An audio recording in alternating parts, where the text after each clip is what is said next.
धारावीच्या पुनर्विकासासाठी पुन्हा एकदा कुर्ल्यातील जी मदर डेअरीची जागा आहे ती देण्यासंदर्भातला काय करारनामा आहे त्यामध्ये अटी आणि शर्तींमध्ये बदल करायला जे आहे ते मंत्रालयाने मान्यता दिलेली आहे। आपल्यासोबत खासदार वर्षा गायकवाड आहेत। ताई, खरं तर तुम्ही अनेक आंदोलन मोर्चे केलेली होती, अखेर आज मंत्रिमंडळाने जे आहे त्या अटी व शर्तींना जे आहे ते मान्यता दिलेली पाहायला मिळते।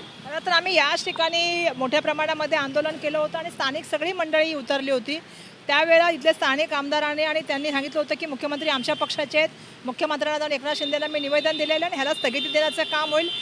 ही जागा जी आहे ती अदानीला देणार नाहीत, परंतु आजच्या कॅबिनेटच्या निर्णयाच्या माध्यमातून समजून येते पुन्हा एकदा की ही जागा अदानीला देण्यासंदर्भामधला निर्णय झालेला आहे। अटी शर्ती संदर्भात माझ्याकडे आता माहिती उपलब्ध नाही, कारण आताच कॅबिनेटमध्ये निर्णय झालेला आहे। पण आमचं म्हणणं आहे ही जागा कुर्लेकरांची आहे। कुर्लेकरांनी सातत्याने या ठिकाणी आतमध्ये तुम्ही जाऊन बघाल तर झाडं तुम्ही इथून पण बघू शकता। आता कोणाला जायला अलाउड करत नाहीत, पूर्वी इथं जाणं पण आतमध्ये अलाउड होतं मदर डेअरीमध्ये, पण इथे जवळपास जे आहे ते 1000-1200 जे आहे ते झाडं आहेत, 150-200 वर्षापूर्वीची झाडं आहेत। तुम्ही जर बाहेरून बघाल तिथे आंब्याचं झाड आहे, चिंचाचं झाड आहे, सगळी झाडं या ठिकाणी आहेत। प्रदूषणाच्यासाठी आज आपण मुंबईला बघतोय, अशा वेळेला ही जागा जी आहे ती त्यांचं म्हणणं होतं की आमचं एक गार्डन त्या ठिकाणी निर्माण करा आणि प्राथमिक आरोग्य केंद्र निर्माण करा। त्यावेळेला इलेक्शनचा हा मुद्दा झाला होता आणि त्यावेळी आमदारच्या इलेक्शनमध्ये जे आहे विधानसभेमध्ये तिथल्या स्थानिक आमदारांनी सांगितलं होतं की हे गार्डनच ठेवणार, याला आम्ही बदलणार नाही आणि अदानींना ही जागा जाऊ देणार नाही। कुर्लेकरांची जागा कुर्लेकरांना मिळेल, परंतु हा लोकांशी विश्वासघात आहे मला असं वाटतं। आणि म्हणून राज्य सरकारने त्वरित हा, जसं आम्ही काल भेटून सांगितलं की तो निर्णय रद्द करावा, तसा हा निर्णय सुद्धा रद्द करावा असं आमची मागणी आहे। खरं तर तुम्ही या संदर्भात मोठी आंदोलनं केली होती, इथंच तुम्हाला पोलिसांनी सुद्धा बळाचा वापर केला होता। तुमचं आंदोलन आता जारी राहणार आहे का कसं याला हे राहणार आहे? नक्कीच त्यावेळेला मला लागलं पण होतं, तुम्ही बघितलं असेल रक्त माझ्या पायातून आलं होतं आणि एवढं आम्ही स्थानिक लेवलला महिला उतरल्या होत्या मोठ्या प्रमाणामध्ये की या ठिकाणी आंदोलन करत होतो की बाबा ही जागा ठेवा। आणि महत्त्वाची गोष्ट आहे की धारावीकरांचं म्हणणे आम्हाला धारावीत घरं द्या, मग कोणाच्यासाठी जमिनी खाली करण्याचं काम चालू आहे? राज्य सरकारच्या सगळ्या जमिनी, केंद्र सरकारच्या सगळ्या जमिनी 10 ते 25% रेडिएटरमध्ये देण्याचं काम चाललेलं आहे, जे अदानींच्या फायद्यासाठी सगळं चाललेलं आहे। एका व्यक्तीसाठी MRTP कायदा बदलला जातो, एका व्यक्तीसाठी दुग्ध विकास मंत्र्यांच्या माध्यमातून निघालेला GR असतो तो पुढे जाऊन कॅबिनेटमध्ये मंजूर होतो।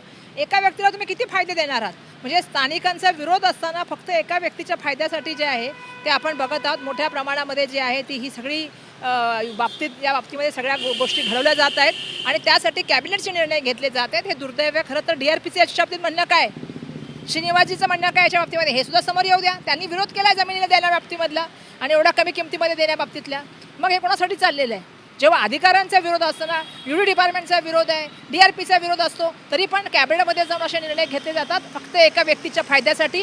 आणि दुर्भाग्यवश याच्यावरती चर्चा होताना दिसत नाही। चर्चा ही कुठेतरी धार्मिक करायची, जातीयतेची करायची आणि या विषयांना बगल द्यायची, सातत्याने चालत असतं।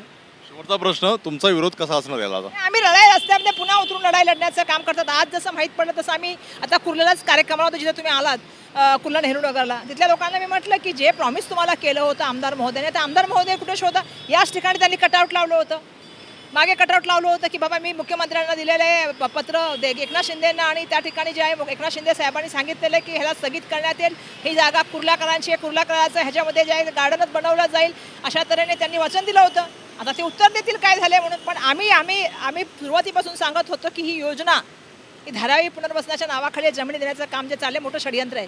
याच्यामध्ये मोठ्या लँड माफिया लोक जमा झालेले आहेत आणि या लँडचं जे आहे मोठ्या प्रमाणामध्ये सौदा चालला आणि एकाच व्यक्तीला मदत करण्यासाठी सगळं चाललं आहे। प्राईम स्पॉटच्या जागा घ्यायच्या, झाडं तोडायची, कत्तल करायची, त्या ठिकाणचं सगळं इन्फ्रास्ट्रक्चर तोडायचं आणि एका व्यक्तीला मदत करणार। आता तुम्ही आतमध्ये जाऊन दाखवा, अलाउड पण नाही करत आतमध्ये जायला।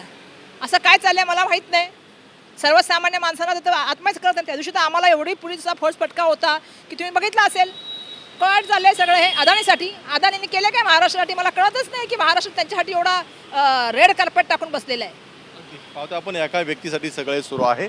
आपण ज्या जागेमध्ये उभा आहोत तीच ही मदर डेअरीची जागा आहे, जवळपास 8.5 एकर जागा आहे आणि ही जागा अदानीला देण्यासाठी, धारावी पुनर्विकासाला देण्यासाठी सरकार प्रयत्न करतंय असा आरोप वर्षा गायकवाड करताना पाहायला मिळत आहेत। कॅमेरामन सचिन शिंदे, राजू सुरणे, ABP माझा, मुंबई। ABP माझा, उघडा डोळे बघा नीट।